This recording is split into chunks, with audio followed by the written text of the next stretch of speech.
Pharisees had a problem. And now they're going to fight it because they can't accept that God did it. I believe somebody knows that God is sovereign, which means God can do what he wants, when he wants, where he wants, how he wants, and he doesn't have to ask us for permission to do as he wants. So in verse number 19 of our text, the Pharisees asked, parents of the man, is this your son, who you say was born blind? How then now doth he see? Verse 20. His parents answered and said, we know this is our son, and we know he was born blind, but by what means he now seeth, we know not. How his eyes have been opened, we know not. I need to send you that. The same one that they in 2020. I got it to work. Where is it? Just the same one. This the church sent out to me. Hold on. Me text pastor. He said he's eating. He says it's the same as I called him. Yeah, it's the same one of me. Who you text him? No, I'm talking to Lois's Ron. Say you the one in charge. You? That's what he said. Yeah, same code than me. What's the code? JHC 2020, the same username. And draw me, look it in your phone. I just copy this and send it to her. Yes, just copy it.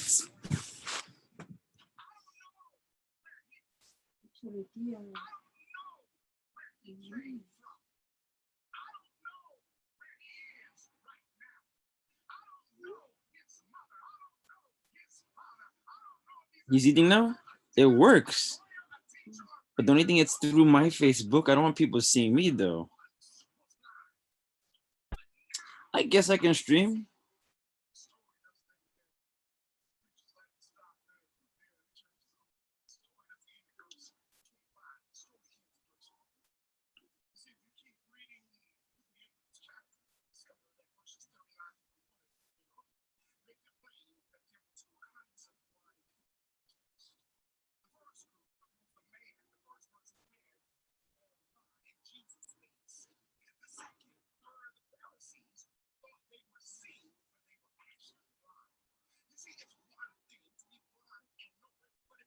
So it works.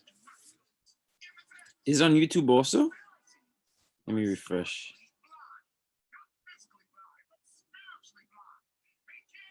Yep. It.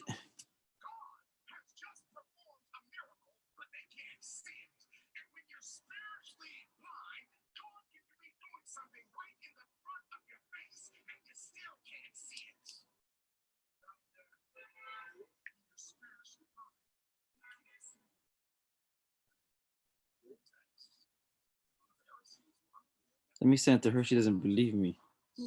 Ron Lois doesn't believe.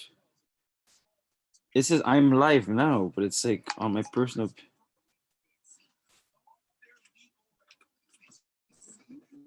Notice logo.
I'm not supposed to be streaming though.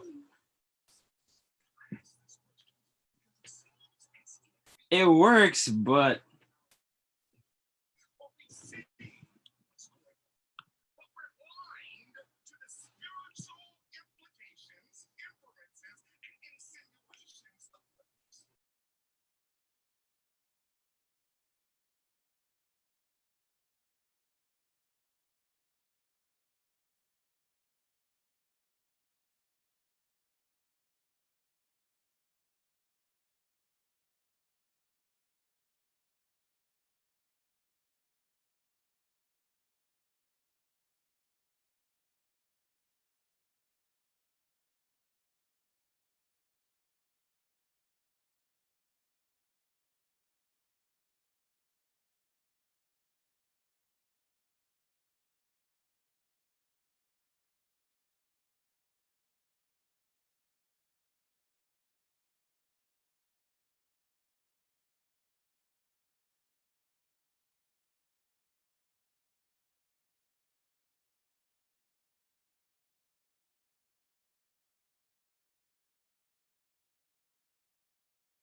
Jesus doesn't.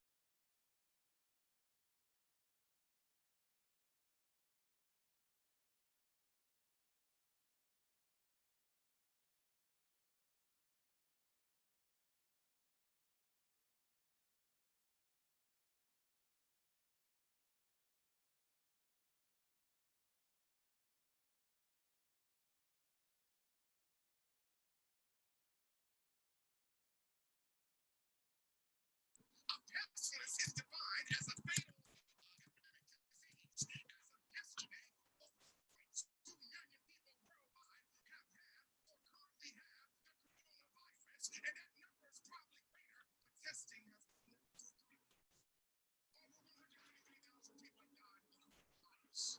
We're also on the verge of economic death. We're living in a quandrum between the health of people versus the health of the economy. Economic life or physical life or physical life over economic life. Protests are mounting. Tensions are rising. Unemployment numbers are increasing. Open your eyes. Revelation speaks of 7 churches, 7 trumpets, and 7 seals. Each of these churches, each of these trumpets, each of these seals will come in sequential order, where after each seal, for example, it sets the stage for the next event to happen under the next seal in Earth's history. We talk about the 7 seals.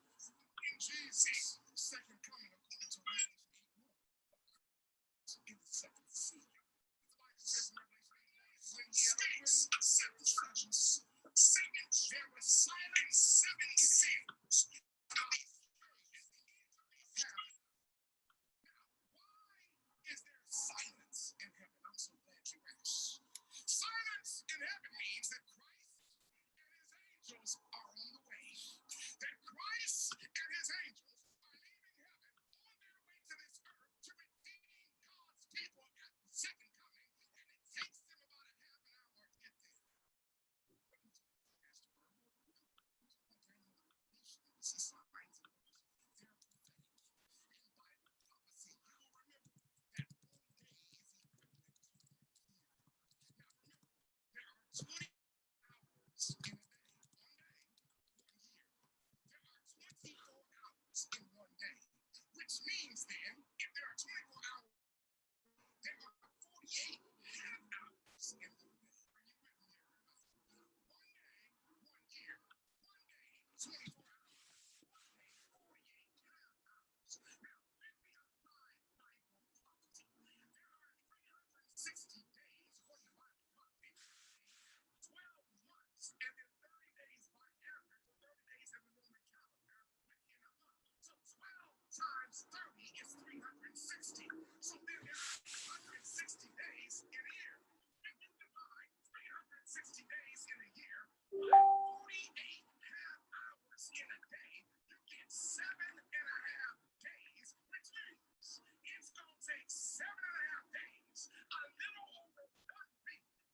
Jesus to get from heaven to planet Earth when he comes to get his people.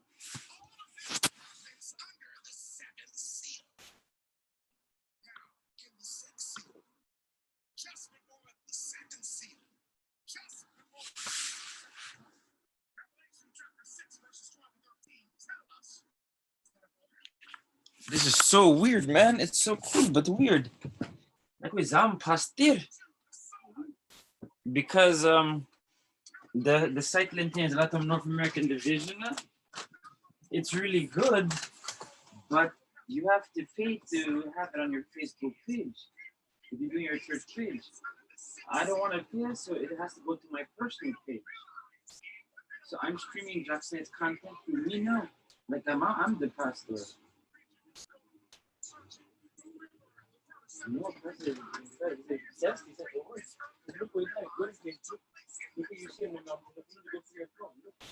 Look what it says. Jerry's live. I'm like, me? Like I'm a pastor, like Pastor Mira said.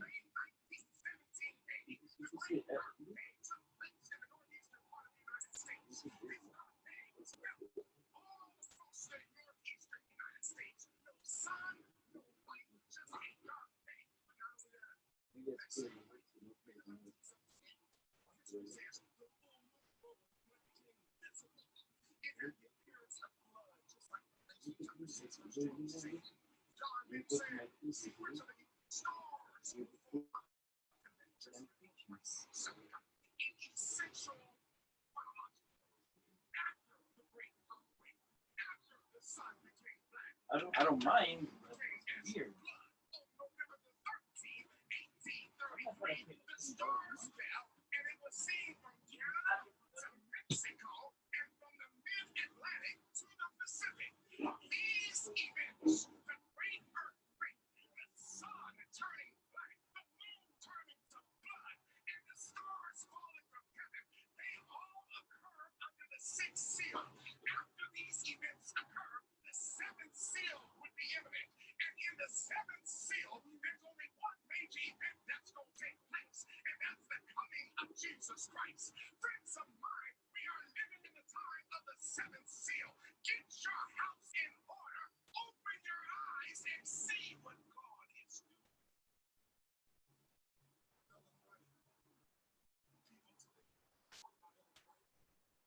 You better start believing your writings. Because anyone with only a third-grade education, but it's hard to translate. Somebody better recognize she had to be divinely inspired. And you better start believing her writing. Open your eyes. Ellen White prophesied the destruction of Twin Towers in New York City. She said in her writings on February 15, 1904, she said, when I was last in the moon, I was in the night season, called upon to behold buildings, rising story after story toward heaven. These buildings were warranted to be fireproof, and they were erected to fortify the owners. Higher and higher, these buildings arose, and in them, the most costly material was used. She continues, the sea that passed before me was an alarm of fire. Men looked at all these supposedly fireproof buildings. They said they are perfectly safe, but these buildings were consumed as if made of pitch. The fire engines could do nothing to stay the destruction. The firemen were unable to operate, she says, the engines. All I know is that on 9/11, September the 11th, 2001, the mighty Twin Towers in New York City, which were supposed to be fireproof, came tumbling down after terrorist seized planes crashed into them. The buildings weren't supposed to fall, but the buildings fell. Open your eyes. But let's keep calling the road.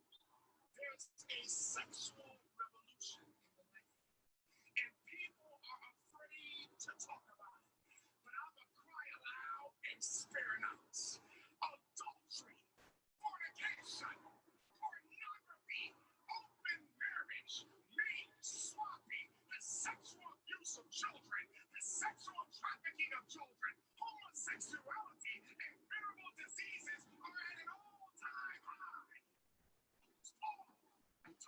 This is weird. Like with someone, no.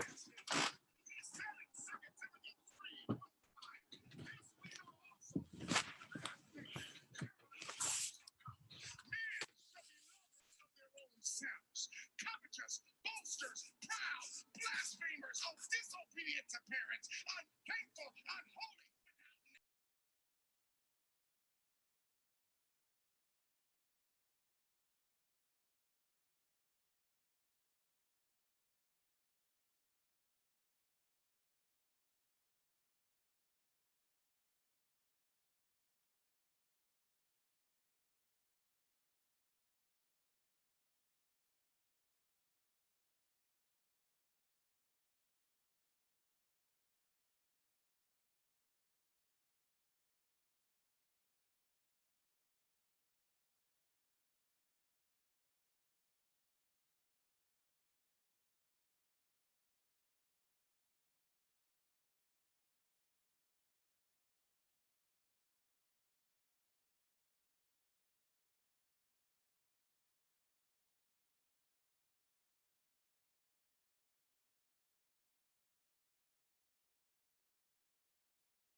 Happy Sabbath, Dr. Smith. How are you? Happy Sabbath, dear. Hello. How are you? I am thanking God for the Sabbath and for his blessings. Yes. Yeah. How is Pastor? You know, we are just celebrating. God has been just showing up on time. He's doing much better. Praise Doing much the Lord. better. Yes, today was a good day. They're actually trying to wean him off the oxygen. Amen. Yes, so they took him down from 15 liters yesterday and he's down to 8. So now Amen. slowly Amen. moving. So we are just thanking God and Keep praying because yes, it will take yes, control. yes, absolutely. Yes. He's still in the hospital? Yes, he's on the oxygen, so he has to be there until he can come off it. Praise the Lord. Doing Praise- good, doing good. We keep praying. Yeah. Yes, of course, of Yes. course. Mhm. Thanks for all the prayers. Oh, yes. Yeah. Mhm. Hi, Pastor. Hello. Happy Sabbath. Hi.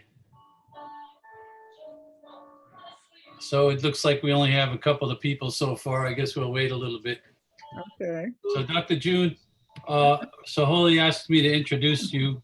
I know you from your presentations. I believe you have a doctorate in psychology and you teach at Old Westbury. Am I right? I teach at Long Island University. Oh, LIU. Okay. All right. Anything else you want me to say? Oh, that's enough. Okay. That's enough. Love the Lord and Yes. serve. Yeah.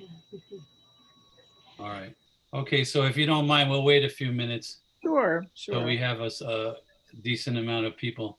No A problem. couple of weeks ago, it was good when we had Gene Brown, and there were a lot of people very engaged with that. So I hope that people are not getting tired of being on Zoom. It seems like we're all living on Zoom, right? I know, I know. 2 o'clock is a little early too, because they're probably just having lunch.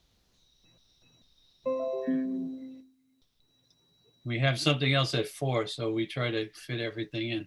Okay. And 2 weeks ago, it was at 2 anyway, but we had a good show. Yeah. Well, listen, whoever comes. Mhm. So have you had losses? Have you had deaths in your church? Yes, unfortunately, we've Oh, had 4 deaths already related to our church. We had a young man who's a member, and we had one fellow who had been visiting Vespers and prayer meeting for over a year. He was the first one to go, already a month ago by now. oh, Yeah, and then we've had parents of 2 of our members that are not members, but they're in the area. right. Yeah, Oh my.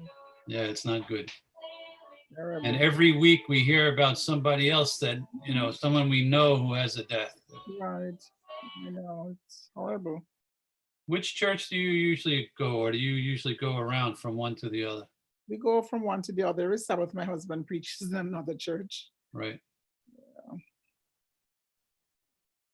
When Hello, Sister Elena. Happy Sabbath. Hi, Maria. Happy Sabbath. Thank you. Same to you. Well, I'm thankful to hear of progress. Yes, he's doing very well. He's doing his deep breathing exercises. He's moving around. He's eating. They moved him down from 15 liters to 8 liters. Yay. So they're gradually trying to get him off the oxygen. So we hope he'll be home soon.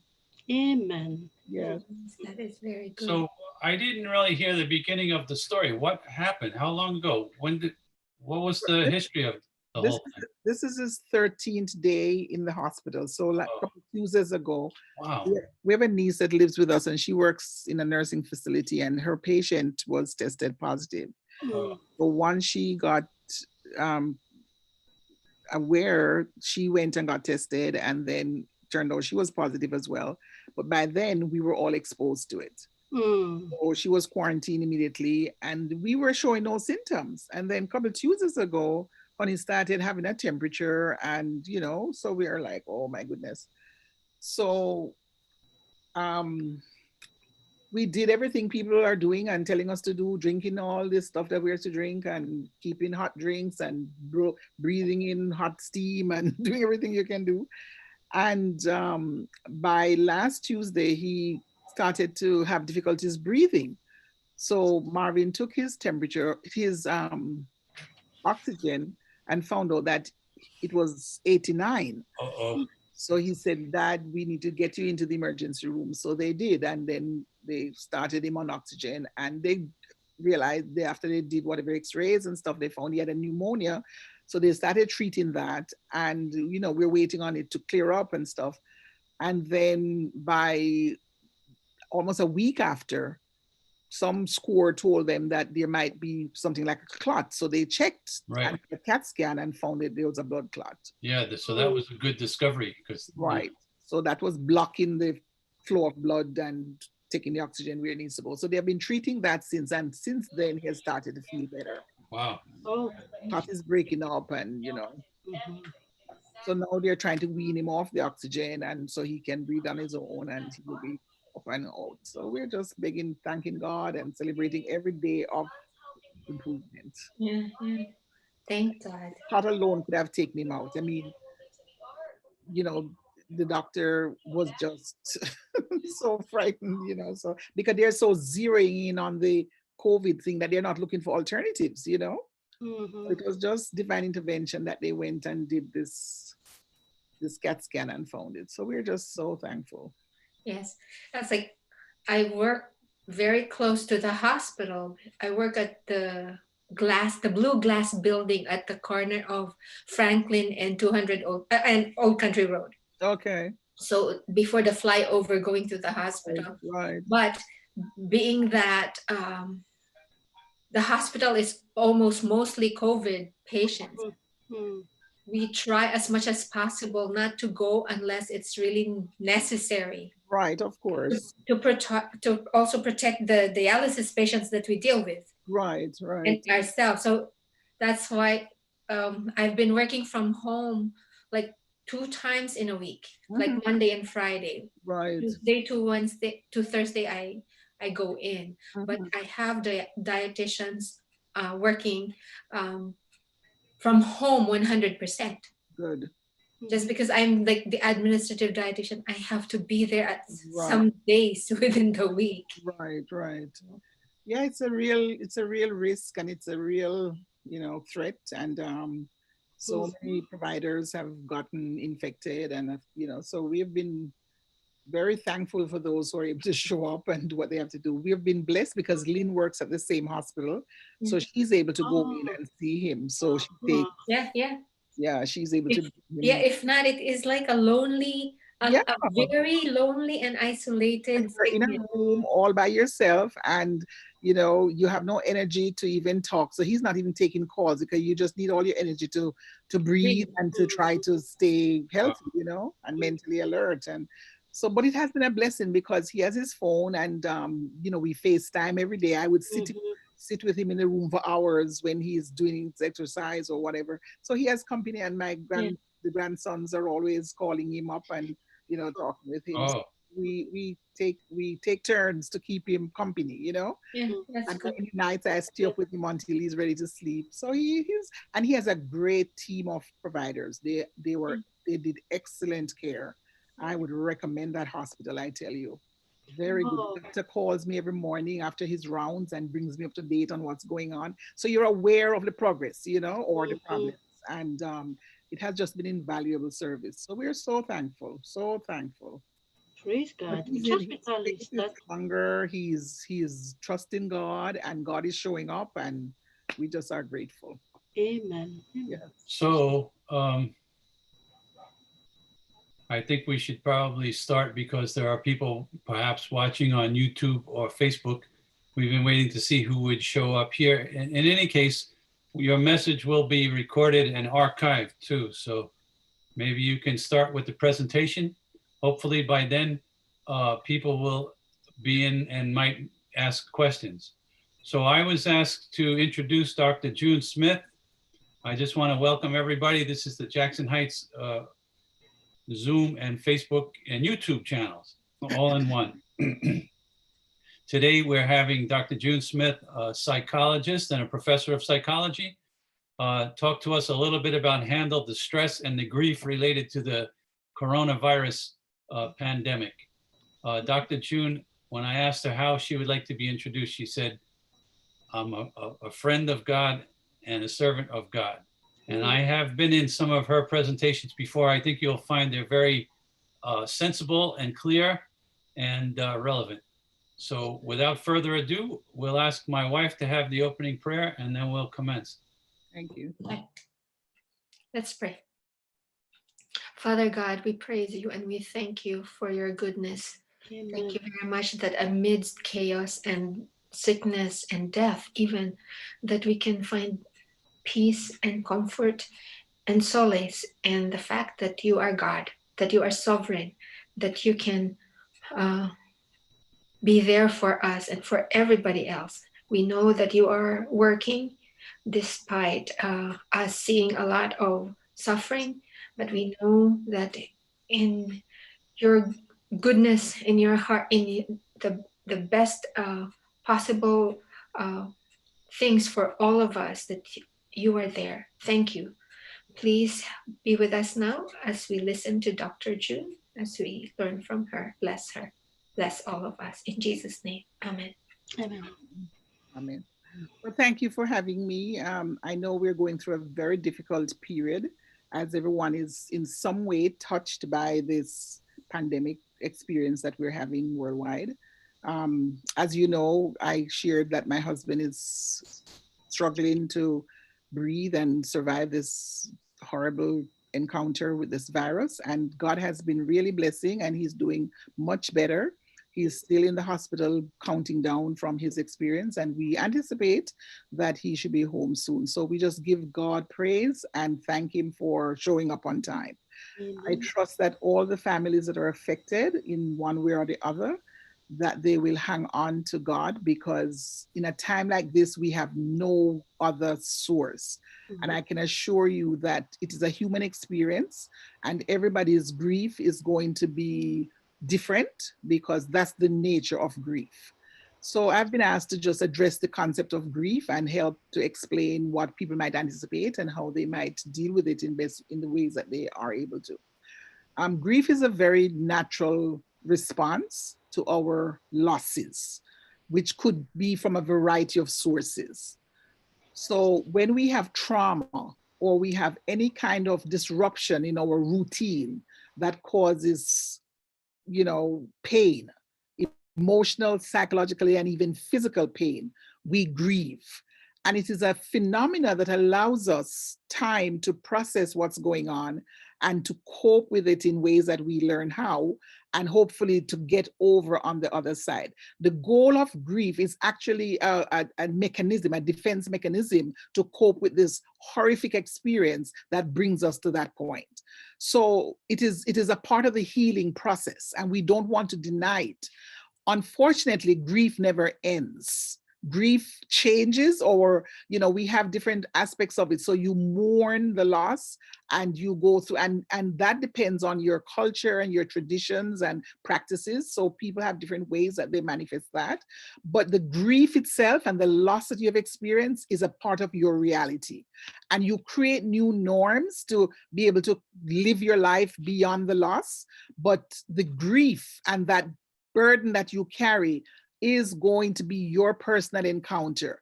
However, what I would say, the intensity of it changes with time. So in the immediate encounter of the loss, let us say you had the death of a loved one, it becomes overwhelmingly heavy. And the intensity of it just feels like you're consumed and your emotions get entangled and you can't make sense of what just happened. And even if you could have anticipated the loss, when it actually occurs, you are just totally shocked and confused. So again, people come to it based on, how resilient they are, how much support they have, sometimes the level of faith they have, and several other factors. But it is something that you never truly get over or get rid of. It just gets lessened because you tend to shift your focus and your emotions settle down and you're able to carry it without being consumed by it. Now, unfortunately, we do have some people that get overwhelmed with grief and they ruminate on it and just don't get through it. So we call that chronic grief. and they get dysfunctional. So they can't go back to work, they can't do what they have to do, take care of themselves or their families, and that becomes overwhelming. So we don't want that to happen, because that could lead to depression, which could lead to very severe life-threatening situations. So grief is a very real phenomenon that occurs in people's lives when they experience loss. And sometimes it comes from different perspectives. So people grieve over the loss of their animals, the loss of their lovers, the loss of their jobs, but clearly the loss of their loved ones. And although we anticipate that we will die, and when we experience our loved ones being ill, and we anticipate that this doesn't look good, and we're praying and we are hoping, and it doesn't happen, it just is sometimes very devastating, because then we get to a point where we begin sometimes to doubt our faith and our relationship with Christ. And we think, well, we've been praying, how comes he hasn't responded? But I just want to assure everyone that is experiencing grief that God understands your pain, and he understands your tears, and nothing happens to God by surprise. So even when you pray and you don't get the answer you're looking for, God is showing up, and he knows exactly why he permits what is happening to happen. So we just have to trust him with our lives and with our hearts, and know that we will get through this, as much as it is so heavy in the moment. So when the loss occurs and you are encountering this sudden shock of a grief, there are different theories that explains what emotional experiences you go through. The renowned Kubler-Ross, who is the forefather of grief, we call thanatology, or the study of grief, postulates that there are stages that griefs go through. More recent grief theorists have a different explanation for what happens, which we'll talk about. But Kubler-Ross purports that there are stages that you go through, and she calls the first stage denial. She sees it as a psychological defense that people erect.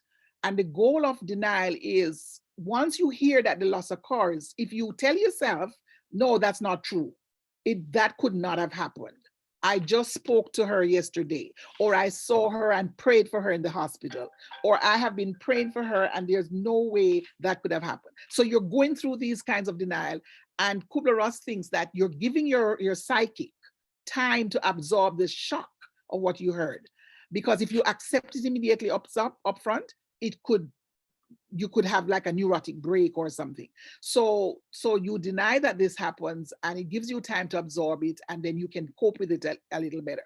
But she says, when you begin to look at the reality of what's going on and nothing is changing, then you get really upset. And she calls that phase the anger phase. So you get really angry, and you begin to really sometimes you get angry at yourself, because you're telling yourself, if I had only done this. Or you might be angry at others. Why didn't the doctors find the clot on time? Why didn't they? And everybody starts to get really upset with each other. Or sometimes you even get upset with God, because you are depending on his power to save, and you're praying and fasting and begging, and you are not getting the response, or didn't get the response you wanted, so you get angry. So for a variety of reasons, people get angry through that phase. And then when you get angry and you're upset and irritable, and nothing you can do it, nothing changes, and the reality is still steering you, then you sometimes begin to bargain. And she says what you tend to do is to say things like, you're trying to work things out. If it is a relationship that you're going to lose, you might begin to bargain with the person. You say, is there anything we can do? Can we still remain friends, even if we're not going to go through with the marriage? Or if it is a loss, you might say, Lord, save my father or my husband or my child, and I will serve you, and I will do this. And you make all kind of bargaining. And again, if the reality is still setting in and nothing is changing, and you see that the loss is imminent, then you move from bargaining to sadness. You get depressed, you get overwhelmed, and you begin to feel and experience the pangs of loss. And you begin to sometimes get, the symptoms of depression. And that could lead to very life-threatening situations. Some people get suicidal and give up hope and just throw their hands up in the air because now they feel helpless and they feel hopeless. But she says, when you get to that phase of the grief process, you are almost like at a standstill. You are at a point where you can't go back because the evidence and the facts are in front of you. And so you get to the point where you let go and you begin to accept that, yes, my child is dying, my mom died, my whatever. And you accept and embrace the facts of the loss. And when that happens, you begin to then move towards resolution, which is working through what needs to happen to survive and become and deal with the reality after the loss. So that's one theoretical explanation for how the stages that people go through. Most current thanatologists believe that those phases and stages are not as discrete or distinct. And so people go vacillate between, and yes, those emotions are involved, but they're not like clear-cut stages that people go through. And with recent proponents, they're now saying that we do what we call grief adaptation. So when you have a loss, something like a death, one of the things that instead of expecting these stages and trying to process your grief through these stages, then you need to look at the reality of what just happened and accept the facts of what happened. So you want to get to the point where you are adjusting your thinking because your norms have changed and everything about life either is at a sudden standstill or it's now no longer going in the direction it used to go. You know, everything was just routine and you had it all established and it was very clear and you know from 1 minute or a day or hour to the next what was happening. But now that this losses occur, your life is in a roller coaster or tailspin. And so the first thing that you have to do is to say, yes, my mom just died, or my husband just died, or this relationship is not going to work, we're not going to get married, or this child is, you know, whatever the source of the loss is. And so you begin to open up your heart to understand that this adjustment is a reality and you have to face it and see how next and what is your next step. And from that factual, conscious, cognitive acceptance of the reality, you move to, okay, what does this now mean for me? How is my life going to be different? How am I going to be able to survive beyond this experience with the deceased? So if I am married and it's my husband, what will that mean? Do I have to now begin to think about selling our property and finding a smaller place or moving in with my daughter? Or, you know, what does this mean for you? You're going to have to take the children out of this school and go someplace else, or your finances are going to be minimized. So now you're going to have to make other adjustments. And so all of that meaning, you know, assorting comes through at that phase. And as you process that meaning, then your next step is pretty much getting help to adjust to life beyond the reality of the deceased or the experience. So if it is a love relationship that broke up, you now get to the point where you understand that it is over, he has moved on, she has moved on, and now you're going to have to go forward. So your meaning is, these are the steps you need to begin to take emotionally, psychologically, etc. If it is a death that has occurred, then you're now looking at what adjustments are you going to have to make. So not only do you establish the meaning, but you practically and physically have to take yourself up and move towards next step. So the adjustments might be, you might have to shift and go someplace else, to relocate, or whatever other, might choose to retire, or whatever adaptation you have to make beyond the reality of this loss is what you're going to have to do. And as you think through your new adjustment of life beyond the reality, you have to make decisions like, well, what do I do with the things that are in the house? So you have to take out the things, give them away, bring relatives in to take what they want. All of that kind of stuff occurs while you're dealing with your emotions and you're processing what just happened to you. It is a reality, but at the same time, life has to go on. So the goal is to survive grief. You want to be as adaptive as you can. You don't want to just lay in bed and cuddle up and cry and whine for the rest of your life. So while some of that is allowed, within 2 weeks or 14 days, you should be able to shift those emotions, shrug off those kinds of, emotional heavyweights, and try to re-engage life, as it were. Clinically, in therapy, if a person is in grief and they're not re-engaging, then we look at that window of time and we encourage them to begin to get up and go do your hygiene and take a walk and begin to eat your meals and take care of yourself so you get stronger and you're able to do that. In this society, most times people get 3 to 5 days to take care of that kind of stuff, mourn your loss, have the rituals, go to your funeral services or whatever, but get back to work. And, so different societies do and manage it in different ways. But the grief, even when you're re-engaging, the grief is still there. So you're going back to work with a heavy heart and with the reality of everything that is changing around you, but you still have to move forward and you can't keep going backward and stuff. No, you might do things like going to the grave or, have rituals that you establish to keep in touch. Some people carry memorabilia around with them and they look at the pictures and this stuff. I find clinically that the more you cut off your emotional connection with the person during that early phase of the grief is the more helpful it tends to be.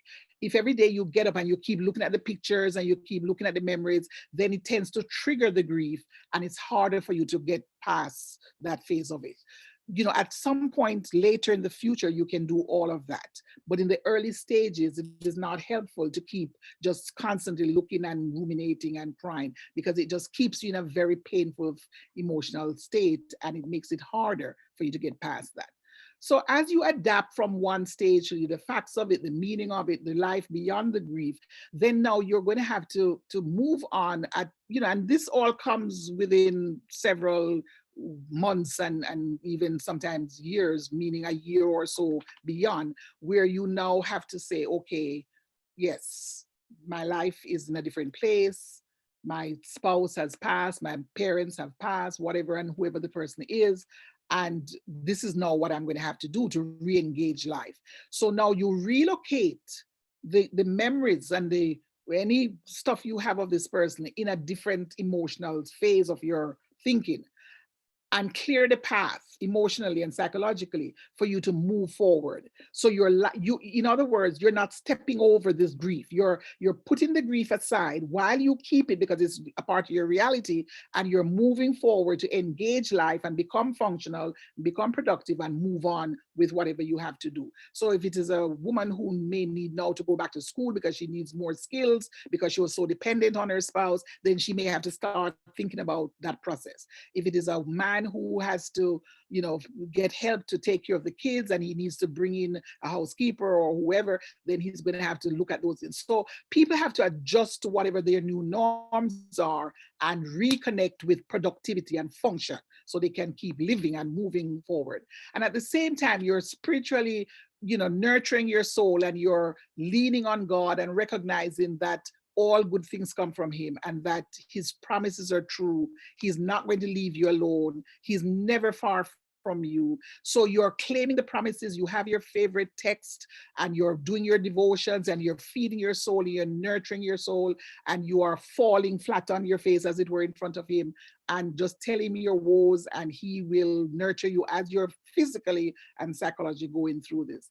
And at a stage where you become more adjusted or more adaptive to the loss, then you will eventually get to the point where the weight of the grief is no longer as heavy, and you can re-engage life. You can begin to smile again. You can begin to see through a different perspective, and the grief and the memories and everything is one place in your heart, but your path is clear for you emotionally to start re-engaging, and eventually you are able to cope. If you, God forbid, develop real difficulties with chronic grief, then we recommend that within 4 to 6 months after the loss, you really should go in for counseling. We don't usually do grief counseling within the months or first 3 or 4 months where people are going through the routines and the readjustment, because they're not cognitively in a place to even begin to process. They're confused. They're still going through the pangs of their grief, etc. So what you do in that early phase is more we call grief support. So you visit with them. And when you visit them, you don't want to be doing a lot of talking. You just want to listen to them, have them tell you what their meanings are, what they're going through, what their needs are, and try to supply their needs. So if they need housekeeping support, for example, you might arrange for somebody to come over and clean up and do what they need to do. If they need food, you bring them food. If you need to just sit and talk and listen to you, listen to them, you just sit there and let them share, and you just do minimal responses. So during that first 3 or so months of grief, you just want to give people support, give them as much hugs as you can. You don't have to say a word, just be physically present. So they know you care, they know the church shows up, they know people are calling and sending cards and flowers, and that is more important and valued to them than anything you can say. Unfortunately, many people say the wrong thing when a person is grieving. So your child just died and they say, oh, it is so fortunate you have another child. Or your daughter just died and say, oh, we're so glad that you still have another daughter. I mean, those are just the wrong things to say. So you teach people, you never say those things. You just value the experience that they're having and hold their hands emotionally and psychologically and let them know you're there. You're journeying with them. You're right beside them. Anything they would need, let you know. Let them tell you what their needs are rather than you tell them what they should need and what they want. Because often what we give is not necessarily what they want. And as people go through their grief, they will begin to emerge. They will begin to share their deepest pain. And, they'll cry and go through their pain, but it's a part of the grieving and healing process. And eventually they'll get to a point where it will pass. The intensity of the pain will not be as severe, and they'll be able to tell you exactly what is going on so you can supply those needs. It can be a very complicated grief experience. Sometimes we have different, jargons and stuff that we pay attention to as clinicians, but in a layman concept, there are times when you're experiencing a grief over, like you have like vicarious experiences. So you may not have been the person involved in the direct loss, or the person that is dead may not be in a primary relationship, but you are the friend of that person, or you are the friend of your coworker who lost that person. So you're grieving the loss as well, but it is not like you're a biological person connected to that loss. So those people are grieving just as much. So we also want to be sensitive to those individuals and recognize that their relationship with the person is affecting what's going on with them. So they may be less productive, less joyous, and they might even get depressed because they're so sad for their friend or their church member or whomever is connected to this. So even in settings like those, you want to be sensitive to those individuals. You also have, multiple losses where 2 or 3 people in one family is taken out by an accident or by COVID or something else. And that just complicates it. So when there are multiple losses, you're not sure who are you grieving for, the child, the parent, and it just makes it very difficult. So you also have to be sensitive to those kinds of losses and recognize that people with multiple losses, they're not grieving anymore for like 3 times the grief. It is just a heavy weight that they're carrying for the loss that they're experiencing. So you don't want to separate the losses. You want to support them in grieving reality, and let them share with you what each loss means for them and what adjustments they're going to have to make as a consequence of that, and just give them the assurance of God's support. He tells us, fear not, he will be with us. We have the assurance that no matter what we go through, he will never leave us nor forsake us. And he is always going to show up just when we need him most. So we want to encourage people who are going through their grief. You don't want to do Bible study with them at that point, or talk about, conversion and baptism and all of that, because at that point, they're just not cognitively alert. So you want to just almost like sit shiva with them, where you physically show up and give them the support that they need to go through the grief experience. And at some point in the future, you might, usually they will reach out because you have already established such a caring, responsive experience for them that they're going to want to be nearer to you and to learn more about the God you serve and the relationship with God. So we have to also be very careful when people are grieving that we don't capitalize on that experience to try to do evangelism and all of that, because they're just not very open to that kind of experience usually in that moment. We want to be assured that grief is a human experience, and we know that Jesus had his pain and he went through grief. He knows what our tears mean. And when we're going through our grief experience, he's able to identify with us, and he promises that there's nothing that we can bear that he won't help. Nothing he will bring us to that he won't help us bear. So if you have any questions, I'll be willing to answer any. It's such a extensive and wide phenomena that I would be willing to answer any questions that you might have. Okay, I just want to make a technical comment. If you want to speak, try to unmute yourself. If you're having trouble, maybe give me a signal and I can try to do that. Any questions?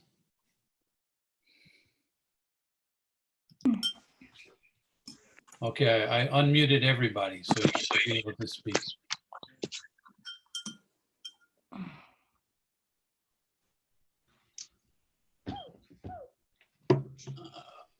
Maybe people. Another thing I wanted to share was when you're talking to somebody who is experiencing grief, you want to keep them in the here and now. You want to keep them in the present. So their tendency is to want to regurgitate or to think about all the past and the negative experiences that brought them to this point. So you want to help them stay where they are now. This is the reality where we are. So as much as that was a horrific thing, it no longer is happening today. And you want to get them to focus on the gift of life today, the fact that they survived this encounter, or that we're here and we're going to be there with you as much as we can. So get them to defocus from some of the negative thinking and negative thoughts and the fears that they have, because many times they're afraid that, oh, they're going to lose the other child, or they're going to lose this, and they just ruminate on those things that have not even occurred. It's very normal, but you want to bring them back to stay and focus on their reality. Dr. June, how do we do that? How do we refocus them to the here and now? If, say, for example, we see them veering towards the past or towards the future, like fears of the future, how do we do that without offending them? Right. So you say, I can understand your concerns, and I can understand how you might want to think about what the implications are as you go towards the future. But I just want to encourage you that your life is in God's hands. God holds the key to the future, and you don't need to use your time right now to worry about what God has already made provisions for. So, you try to just give them the assurance that your future is in God's hands, and you can rest assured that he's dependable and reliable. So stay with your situation right now and just let's get you through this moment. For now, we're here with you. We are going to be able to help you do X, Y, Z. These services are available to you. Take opportunity to embrace them. So you bring them back to what they have, what support exists, and how they can benefit from it. This is Francina. I think now that we're going to be facing, it's not really so much, there's going to be a lot of grief, but there's also going to be grief nationwide. People are shocked, they're depressed, and they may not even particularly had one person that in their family that passed, but they may just know of people. And I'm just trying to figure, I think that people are in a fog now, and then we're going to have to come out and we're going to be dealing with a lot of different issues and concerns. And is there anything you would recommend for that? People are really in a bad place. Yeah, it is. You're right that this is a very global response to what's going on. And it is understandable that people will focus on those kinds of things. But as a church community, we also want to engage the group, engage the congregation as much as we can physically be in the same space. So I think forums like these, where you have programs that lift their spirit, maybe you have some kind of discussion, whether it is around positive things that they are doing, or let them share and just tell you what's going on in their thinking, and get them to talk out the kinds of just foggy stuff that's going on, because a lot of time they just ruminate, they listen to the news. Another thing we encourage when this is going on is you need to turn off the television, because it's not like they have new information constantly. It's always additional information of the same thing.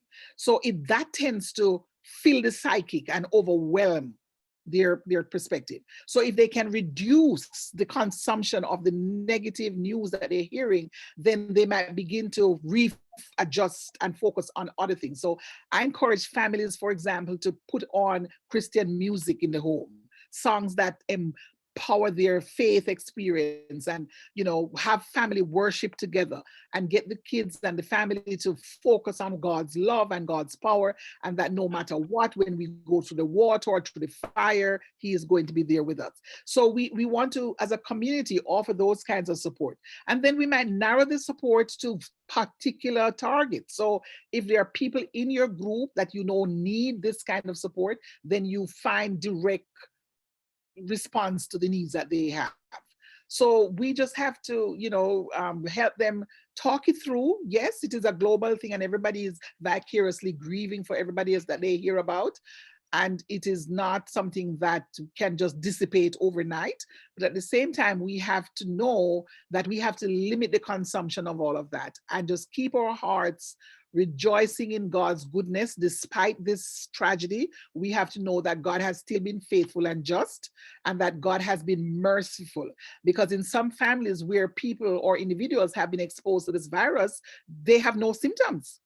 And in some families, even when one person has been symptomatic, the other members were protected, And even if one person died in the family, God forbid, the fact is the others are still alive. So we just have to be grateful for the mercies that we have, focus on those things, and don't take on all the negative stuff and all the fear and the anxiety, because that will just do you in.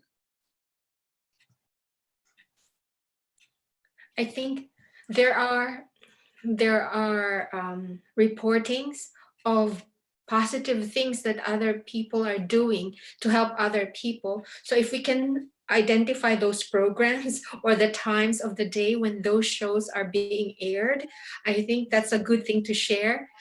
Also, say for example, we live in New York, and do we have the governor's report, press report? I think that's an important segment to watch, just because the mandates that affect us will be coming directly from the governor. So I think we can choose which reports we can listen to without going to the other extreme of not listening to any news, which may be detrimental for us too. So if we have identified positive reporting, and at the same time the most essential reporting, then we can limit it to those things, our exposure to the news. I agree. Very good point. Absolutely. We're not saying you can't listen to any news at all, but you don't want to consume all the negative reports that you get. So select the important reports, like the governor's report, the whatever other information you think would be helpful to you to know the policies that they're making and what services are available. The church itself can identify a list of reports that they recommend that they listen to, or resources that are available to the community, and send these announcements out so people can apply for the things that are available and do what they need to do. But to sit and constantly consume it can really overwhelm your psychic. Okay. Dr. June, a lot of nice things are happening, and some beautiful things. Even though we have these bad things happening, you always see the good in everything. You can see the good. It's beautiful what people do. And yes, very good. There's some Dr. wonderful June, people out there putting their lives online. Yeah. Dr. June, I have a question because, the hard part of this moment is that the family is mourning. They cannot even say goodbye to their loved one. I know they are mourning alone because of the social distancing. So what should they do? And sometimes they don't want to pick up the phone or whatever. It's so sad. So what can you do in this case?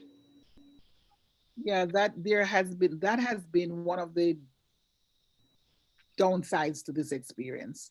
And I cannot tell you so many people that I've had to reach out to who are going through this experience. I had a young woman last week who lost her mother, and her mom died alone.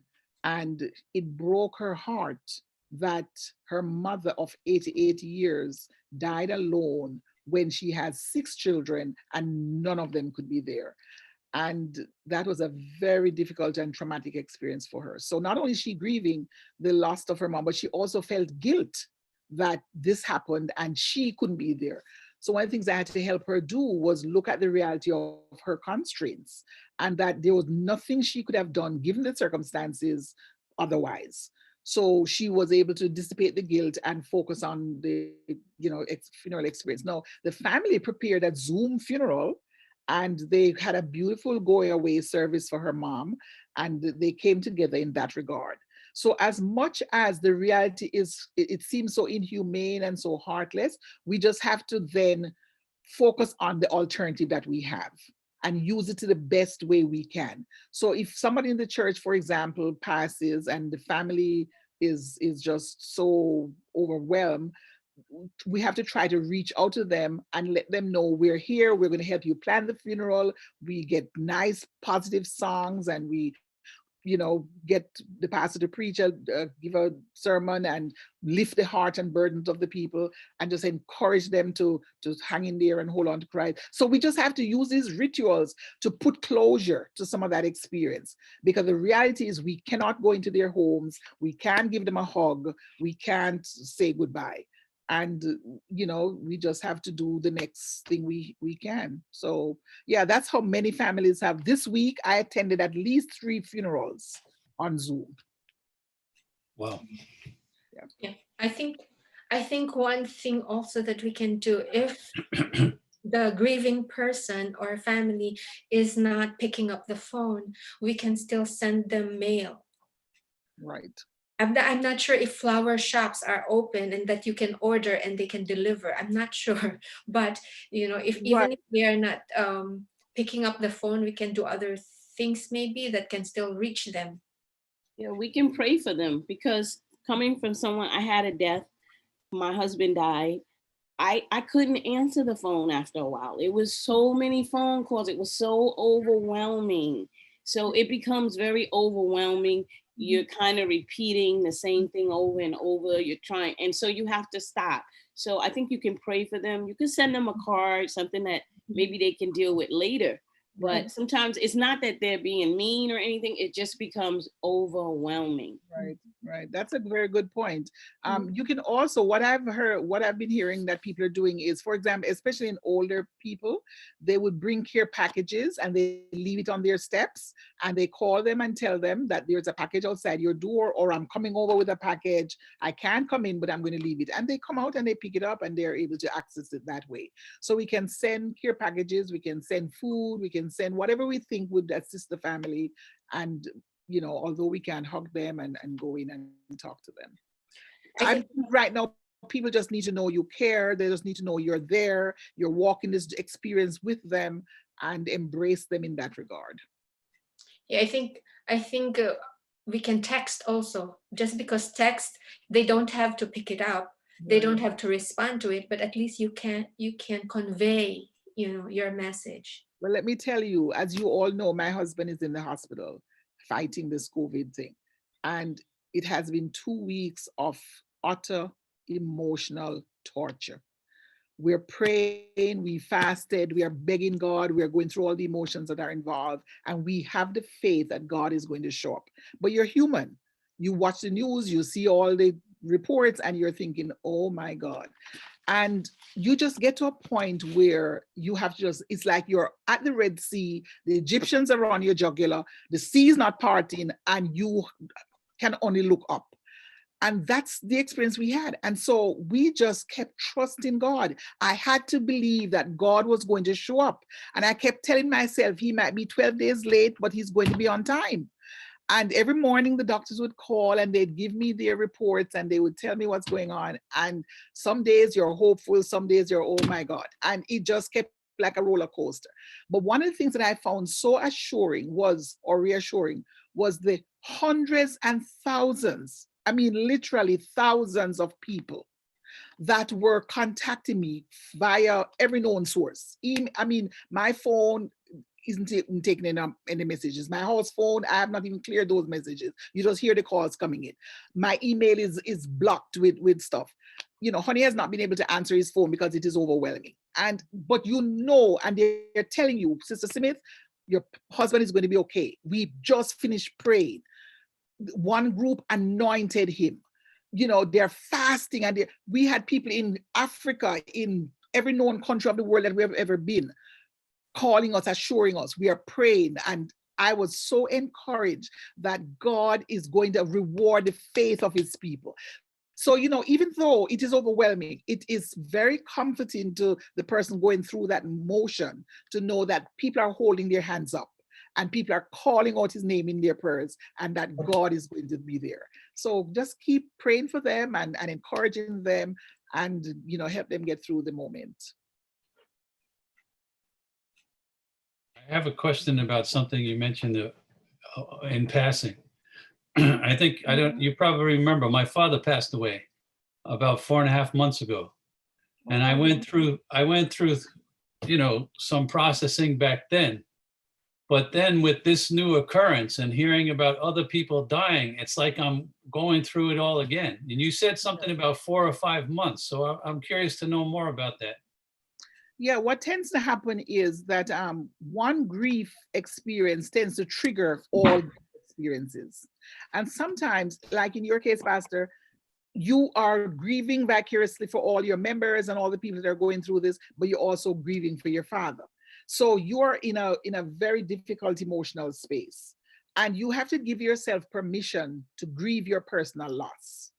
So yes, you're not able or you're not ready to process all that you're going through clinically right now. Well, it has been 4 months, so you're getting into that cost. So between 4 to 6 months, we think the cloud is lifting and you can really process and think through what it means for you. So you might be in a better place than somebody who just had a loss yesterday or more recently. So that's what that means. You know, you're still so confused and still trying to make sense of what has happened that you can't talk. Therapy is a talk therapy thing. So if you're not consciously zeroed in on really your cognitive mental processes, it doesn't work or it doesn't help. You just keep talking about the same stories that nothing is resolved. But if you really have a need to process and think through all that it means for you, this might be a good time for you to begin to do that as you go forward.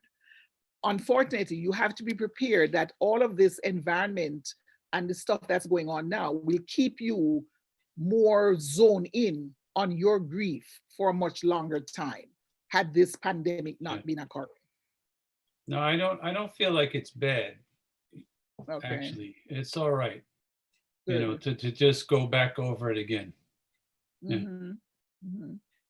Yeah, well, some people, unfortunately, you know, it's like if every day you get up and you open the garbage pan, everything is just going to be in a bad place. So if some people are really stuck in their grief and they can't get past that, now those are the kind of people that shouldn't be doing that.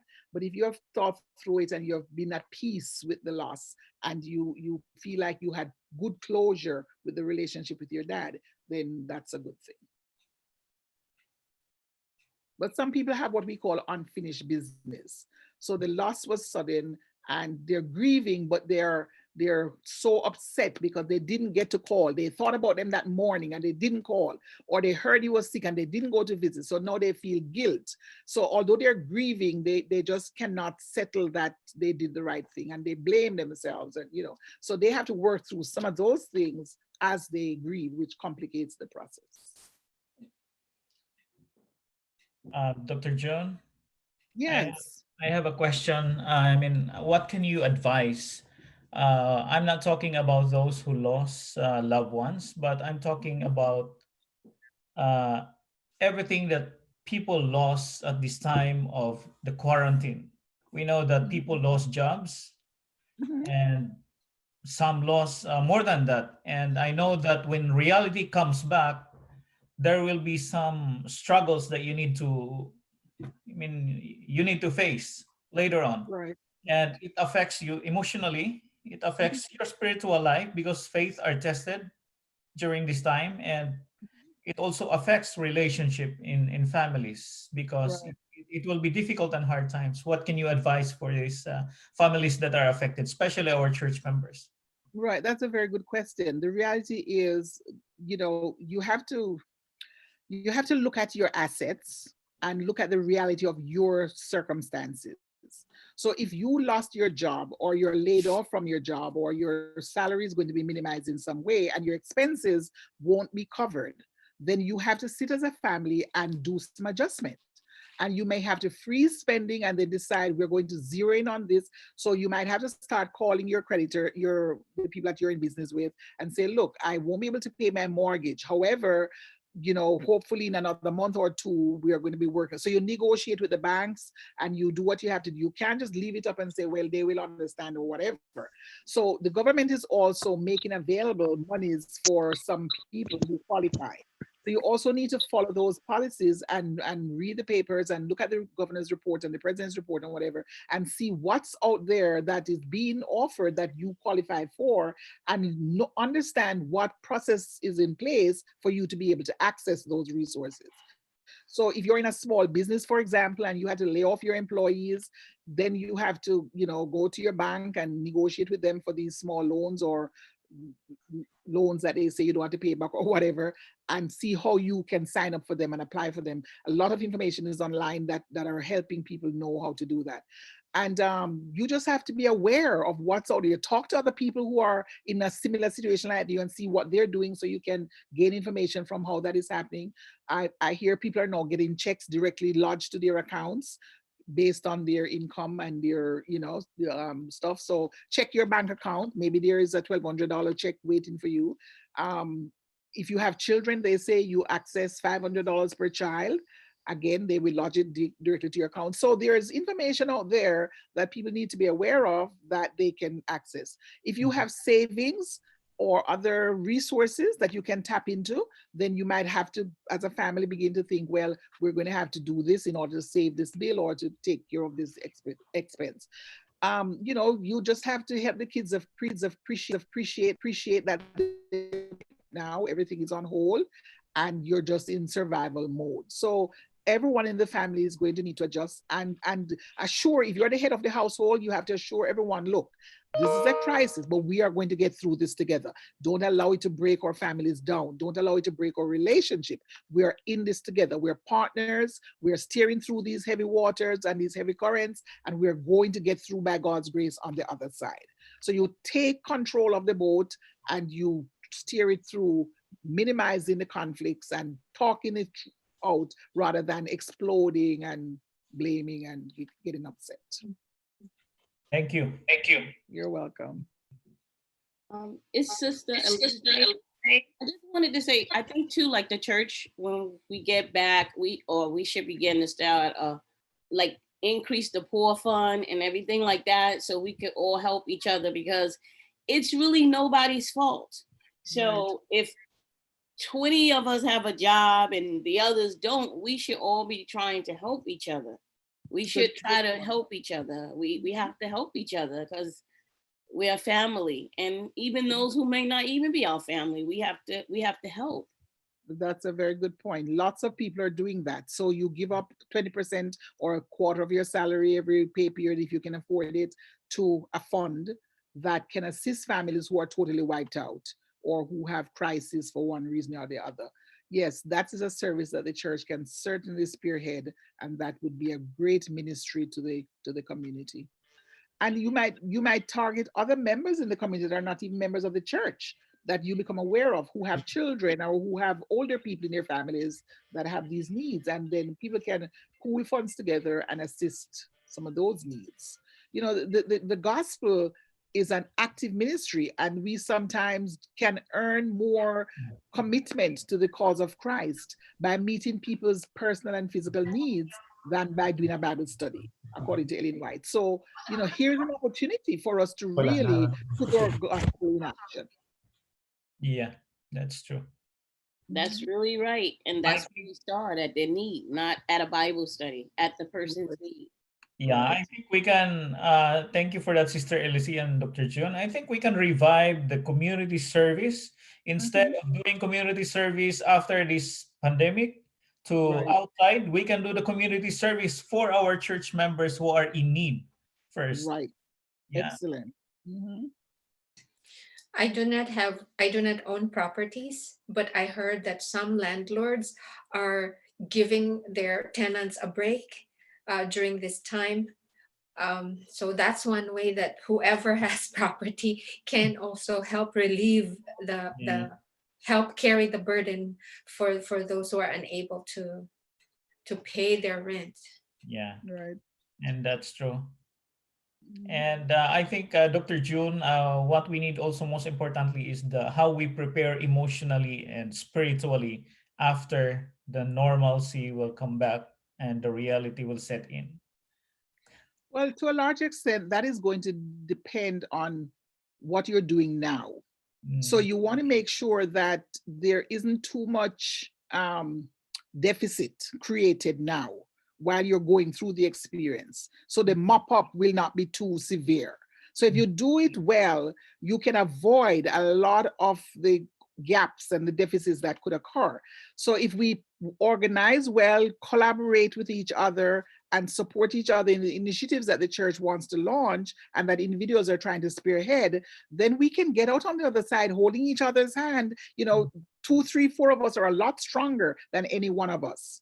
Yeah. So if we hold hands together and work together, we can tackle some of those needs so that at the end, there isn't a lot of emotional trauma. People can still feel, despite the losses, that they were supported and people were walking by their side. There's nothing more rewarding than to know I am not in this alone.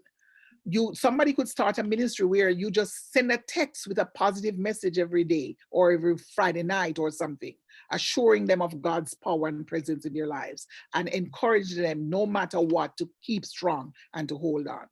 Another aspect is the tithes and offerings. While all of this is going on, the needs of the church exist.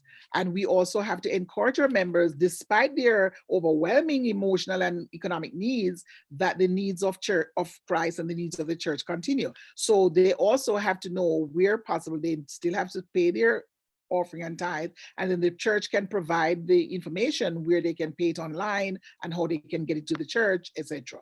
So it's a lot of managing of these situations. The fact that we're not physically going to the temple or the church every day doesn't mean we're not managing what needs to be happening and organize it in a way that there's not a lot of gaps when we're finished. Because we don't want to say after 2-3 months that we're quarantined that, there's no money to do ministry and there's no money to pay for the services that we're now initiating because we never organize it well.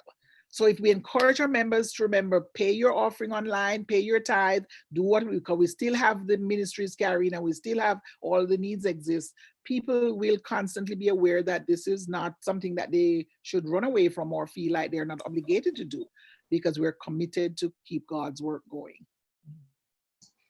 I have a question. Maybe this is for the church members more than for Dr. June. Do we have an idea of how many among us have lost jobs? We still have to get the data and statistics from all our church members. We have to keep in touch with them because at this time, I think it doesn't come to their senses yet. The first week or 2 weeks that we were quarantined, I think most of us are happy because we don't have work. But after 1 month, I think people realizes that this has a very difficult effect afterwards this quarantine. So we have to keep in touch with our church members, I would say. Yes, just because some of us are asked to stay home but continue doing work from home. But some people are furloughed without pay or were the businesses that they were working for or institutions just closed down and couldn't hold waters anymore. So they don't have any place to go back to for a job. So, and at the same time, it's not easy for anybody to just report that I lost my job. So So what you might need to do is somebody might need to develop a survey and send it out to the members and ask them to respond to tell you what the status is. So the church is aware of where the needs are and they can effectively and efficiently meet those needs. Because if you're just giving out care packages to people who don't need it most, and the people who do need it isn't getting, then you might be at cross purposes. So maybe a survey would help you to get that information. Or we can post job openings if we know. We have the website of the church. That's the time. I think it was suggested by the communications department, by Rodel and Lois, that we should post the job openings that we know from our work area also, if there is some job openings that we can offer to our church members first. Great. And or other government policies that are now being challenged or effective. Just yesterday, I saw that there was a bill introduced where they're going to provide additional income to online or first responders. So all the nurses and doctors and janitor, all these people that are working in the hospitals and in these facilities that are providing this service, there are going to be monies available to assist them in meeting their needs. So things like those are available. We just need to know that it is and know how to apply for it and go get it. So to give the information so people can sign up, and because sometimes, because we're so oblivious to what's going on, there are things out there where we're not getting it, everybody else is getting it, just because we didn't know.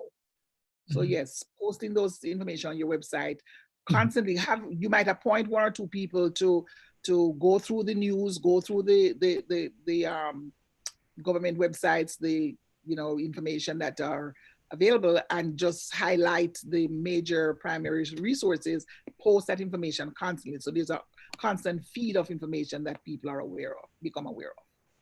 Yeah, that's a good suggestion. Yeah, I think the city, hello? Yes, bye. Yeah, I think the city also, Dr. June, has number where if you text, I believe it's 692-692, then you'll be a part of the directory. And there's some, if there are some updates, then the information will be forwarded to you. And I found it really very helpful, because the information they were giving is like, for those who don't have food, then you can go to the schools. And this will keep some people really afloat, because they lost job, and there is an available supply of food. So this is something that a lot of people can go to and get help from. Excellent. And so this information is really very helpful. Yes, and also it's not only that, we're talking about zooming into the news, and not all news are good, but there are news that are also very helpful and very essential. And these are the kind of outlets which are where we get valuable information from. They will also tell us about, how about social distancing, and those are also volunteering, all kinds of information that we need at this time. Excellent. I should mention someone on the chat room sent a text. I don't know if you all know how to access the chat, but if you move your cursor to the bottom of your screen, you'll see different buttons that allow you to mute and stop video. If you hit chat, one of the participants put a link to LinkedIn to companies that are hiring. Wonderful. So if you wanted to copy and paste that into your browser, you can do that. Or put it in the church website. Yeah. Excellent. Or to the church website. Yeah, I would say all members can see it. Right. Yeah. Brother Rodel, what's the number that you mentioned? Yeah, on your text, you just put 692-692. 692-692, and you'll be part of their directory. And any news that they have, assistance, then you will be updated. Thank you. And it's also regarding the coronavirus. Yeah. And then another thing you want to do is also focus on the spiritual growth of the members during this time. So, have open forums where they can call in for prayer or for support emotionally, and just have people available that they can talk to if they get overwhelmed, and have regular prayer sessions that they know their burdens can be supported. And that can be very helpful to people going through these kinds of experiences. Mhm. I have a question regarding those who are grieving, Dr. Jian. Um, there are people who are able to cope up with the loss of loved ones, and there are those that really cannot manage it, and they get overwhelmed. And for us as the support system, uh, we look at them, we observe them, and the question is, what are the danger signs that we should be watching to know that these people are really, they're already on a red line. They can't Yeah, cope with it anymore. And right. Well, by knowing that, what are we supposed to do? What's our move? yeah, so if you're talking to these people, then they will make statements like, they'll tell you how they're feeling. Some of them will tell you, this is just overwhelming, or nothing I'm trying seems to be working, or they tell you what their specific needs are. So you listen to what they're saying. Now, if they're not telling you, but they're showing, if you have access to observe them, then they will just not be engaging in life. They're not doing their routines. They're just seemingly hopeless and aimless. They seem sad and teary-eyed, or just not taking care of themselves. So they're not doing their hygienes regularly. They're not, there's no joy in their day or in their life, as it were. So they let go of their routines. If they had to do a job or whatever, they call in very often to cancel out or to not go. Just everything seems to be going south. So you want to pay attention to those signs, and it could indicate that they're depressed and that they need help. So if they are, then you contact them. You say, I'm a little concerned because you don't seem to be yourself. Do you want to talk about what's going on? And you invite them in a very personal and sensitive way to feel comfortable to trust you to share what's going on. Or you might just offer suggestions that of services that are available that you think could meet the needs that they have, and say, I encourage you to check the church website, for example, because there are some programs available that you might find useful. So you can go at it from different angles based on who the person is and how technically savvy they are. If it's an older person, you might just try to assure them of God's love and of the church's available support. So you try to identify exactly what you're trying to target. But people who are sad and depressed and who feel hopeless, it's not hard to identify. They're just not themselves. They will tell you they're not sleeping right, they're not eating right, there is no joy in their life, everything just seems so sad and depressed. So you got to kind of buoy them up and tell them, look, the assurance in First Peter is cast your burdens upon the Lord. You want to assure them that God tells them, when you're going through the fire or through the water, I'm going to be with you. The Lord is your shepherd. You kind of have to just give them a dose of positive thinking and of revitalizing promises, and try to bring them back out of that kind of cloud that they're going through, because it's all about perspective. They get overwhelmed with the fears that are confronting them, and they get anxious, and they feel like the skills that they have are not going to work, and they feel like they're about to let go. And you don't want that to happen. You want them to know, look, we're in this together. We are going to get through this. Let me know how I can help you. Let me know what your needs are. This is what is available. And keep in close proximity. So don't just call them once in a while. You call them frequently, especially those that are exhibiting those kinds of signs. And if you can't do it, you might assign another member of the church or a group of people to be like an interest coordinator or something, where they're reaching out to that targeted list of people who become more vulnerable. Okay. Yeah, I have a question, Dr. June. Does the conference have any services. Say, for example, if we identify somebody that really needs counseling or anything like that, does the conference offer any services that we can tap? Yes, the conference has a family life department. So you call Pastor Gregorio, and he will tell you what resources are available and how to do that. Absolutely. They're also, I know they were putting together a list of professionals that are available in all the churches so that they can localize the services since people are not able to go from one place to the other. So those people frequently will be contacted and a list of people will be given to them that they can access. I know I've been getting a lot of calls myself, and I'm working full time as much as I'm dealing with all my husband's stuff and trying to meet all the other demands. So I have been reaching out to a lot of people that have been referred just to give them a little boost. It's like you give them an injection every morning to keep positive and go through today and keep them focused on the here and now, and we get through one day at a time. So you have to use different methods based on who is involved. Okay, thank you.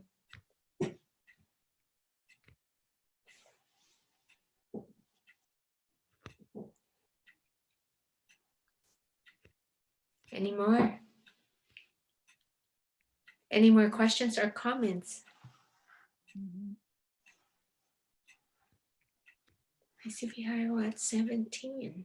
Yeah, I think we had a nice interaction. For those that came on later, you can probably find this after a little bit on the YouTube channel or the Facebook page, because the presentation at the beginning that was Dr. June's prepared sayings was very good. So I would encourage you to go back and check it. Any last comments? I know we have 4 o'clock AY coming up. I have to be with my other church at 4. And there is also a program at the conference. And we got notice, I believe, Rodell, right, that there's something else happening at 5:30 too. So we're full. I think the communications department already sent out the links for all of those upcoming meetings. Good. Any final comments? Thank you very much, Dr. June. Yes. Thank you, Dr. So June. much. Thank you so much. I just Thank want you, to leave Dr. June. Psalm 147, and verse, 3. He healeth the broken in heart and binds up our wounds. There's nothing that we're going to go through that God is not available to assist us with. He will not bring us to it without taking us through it. So let us trust him no matter what. Thank you for praying for my husband. Continue to pray for him so that soon he'll be out of the hospital and he'll be back home. He's doing great today. We are so very grateful to God for where he has brought him. And I know he has a great work ahead for him to do, and he has saved him for that purpose. So thank you. I'm eternally grateful. Amen. Thank you. Thank you. Thank you so much, Dr. June. And we'll continue to pray for your husband. And Thank you. Elder Orville, would you like to close with prayer? And thanks again, Dr. June. I was Thank you. hesitant a little bit because I know your husband is sick. And I said, should I keep asking her? But thank you. And may You're God continue to use you in this time such as this. Yes. in his strength. Yeah. Let us pray. Our loving Father, we thank you for this opportunity that you have brought us to bring us Dr. June Smith to discuss what is necessary things that we are going to do in this time of crisis, how to deal with grief, how to deal with losses, and how to deal in our emotional and spiritual struggles and challenges if reality sets in after this crisis. We thank you for all the inputs and all the things that we have learned, Lord, that we may be able to remain it in our minds and in our hearts, that you are in control of everything and we don't need to worry about it. Yes, Lord. We trust everything in you, in your promises, and rest assured that we will go through all of this. Forgive us our many sins. In Jesus' name we pray. Amen.